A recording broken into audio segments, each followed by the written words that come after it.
Hi, everyone, and welcome to Studio Jake. I, of course, am your host, Jake the Airy. Thank you for joining me today. This is Studio Jake, where I talk about all things pop culture, from anime to TV to film to books, even. Speaking of books, before I dive into the topic, I have books. I've written 3 fictional novels. You can find them on Amazon, Barnes& and Noble, or these two, my fantasy series, The Seven Royals.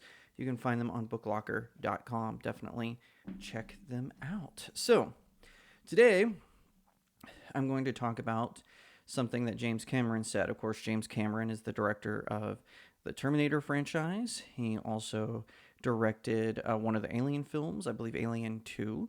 And, it's really interesting because with a guy who has such a prolific filmography, it is clear he is a decent director. He's a good director. I would even say he's done great films. There's no question about that.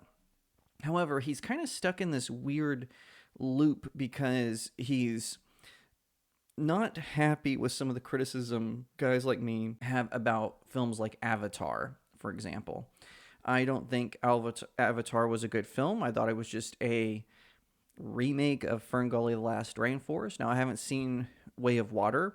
The trailer looked boring to me, but maybe I'll give it a try. Let me know in the comments if you think I should give it a try. But with a prolific filmography, putting aside criticisms of his films like the historically inaccurate Titanic and things like that, one of the things that happens is urban legends sort of develop around movies. So if you're a Terminator fan, probably one you've seen on YouTube or some listicles, things like that, you might be thinking, hey, you know, I've heard some stuff about this. There wasn't social media back then.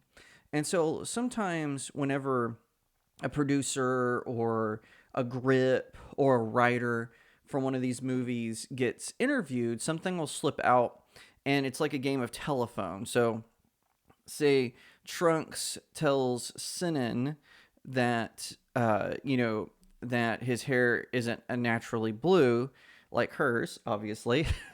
But then by the time it gets to my Dundee back here, it's Trunks has red hair. It's not even really blue. It's red. It's just the sunlight. So that can sometimes happen with these movie urban legends. And one of the biggest ones regarding James Cameron was that O.J. Simpson, a man accused and acquitted of murdering his wife and a friend of hers, and he was considered for the role of the Terminator for the first one, but the studio execs didn't think it would be a good idea. Now, there's also a Chuck Norris joke. As an aside, there's also this Chuck Norris joke that Chuck Norris was considered for the role of the Terminator, but they thought it was too toned down for him. That's one of my favorite Chuck Norris jokes. But with O.J. Simpson, it's that he was considered for the role, but that no one would believe that he was a family person, or he was anything other than a family man. Because remember, this is before the murders, when all the stuff came out, how he would abuse his ex-wife, how he would threaten her, how he would do inappropriate things with her in public just to humiliate her. Before she was calling the police, asking them to help her because, he was beating her, stuff like that. It was before all that, so it kind of can stand to reason that O.J. Simpson might have been considered for the role. He was a former football player. He's a very big guy, and he had been in movies before. He had been in The Towering Inferno and Capricorn 1 and a couple of other movies. He was really trying to get a film career, taken off. But James Cameron kind of first he said they said that he was never in the running for the role. So in an interview with Variety, it said, very, very early on, a studio executive said to me, "Are you sitting down? O.J. Simpson for the Terminator." I said, being Cameron, "I actually think that's a bad idea. It didn't go anywhere." So what's interesting about this is he said that OJ was never in the running. Well, if a studio executive comes to him and says, "Hey, you should think about casting him," well, then he's obviously in the running. So this was a very confusing statement by James Cameron.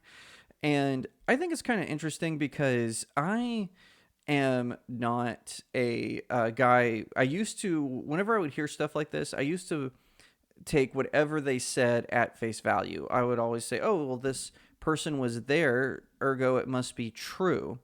Now I'm at this place where we have been fibbed, lied to so many times by film execs. People like Zack Snyder, James Gunn, Kevin Smith, the list goes on, and Elizabeth Banks, the Olivia Wilde. The list goes on about how many liars there are in Hollywood. So part of me, I'm like, well, now that he said it, I'm kind of wondering if it's true.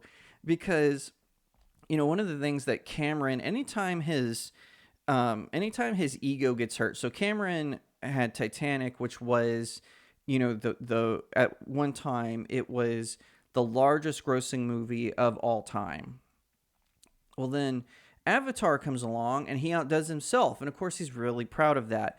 And then anytime a movie would kind of get close to beating its record, he would re-release it.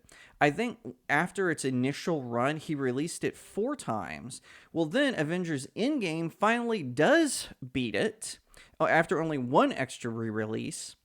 And what does he do? He goes to his pals to the CCP and gets it re-released in China.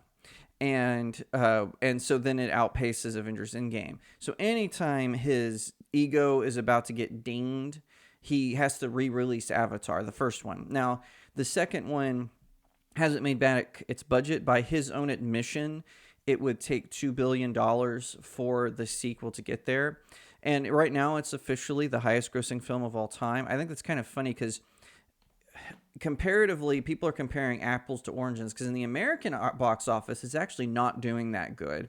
But overseas, it's doing good. Now, not in China. China turned their back on him. So it flopped in China. They've got other issues going on right now, shall we say. And, I really think that that when it comes to stories like this, they're kind of fun to talk about, these urban legends, about, what might have actually been in this movie. Was Tim Allen considered for Mrs. Doubtfire, which that rumor has long been debunked, right? It's all of this crazy stuff. Was John Wayne, when he was alive, did he want this role that eventually went to this person? Or it was, before we got to Sylvester Stallone as Rocky, that the studio actually wanted, like 7 different actors before he finally convinced him to let him do it. It's all this kind of stuff like that, right? Some of them are proven true, like the Rocky example, for instance. And John Wayne was, in fact, considered for the role of Dirty Harry. He passed on it, and the role went to Clint Eastwood. So some of these rumors are true. Some of these urban legends are true. And I think what James Cameron did is he gave us just enough to keep it alive, because Avatar: The Way of Water, even though it has crossed the $1 billion threshold, still that's only halfway to go for it to make money. Now, I do think that'll be enough, and this is what I predicted. I said the Avatar sequel will make enough money where it'll justify a third one, but we'll see diminishing returns for each one eventually.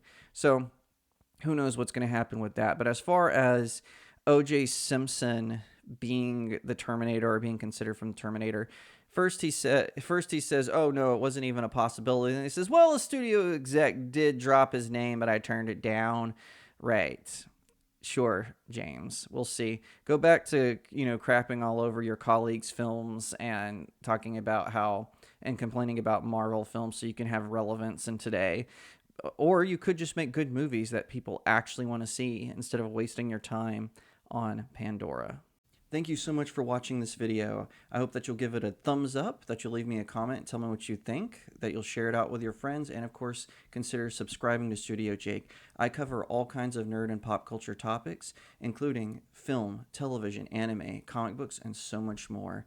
I hope that you'll also head over to my main website, StudioJakeMedia.com, where I have even more news, views, and commentary. Also, if you'd like to support the channel, head over to my locals page. That's studiojakemedia.locals.com. It's the best way to support me. I'm trying to build a little community there. I have exclusive reviews and articles, so definitely head over there and check it out. And I'll see you next time right here on Studio Jake.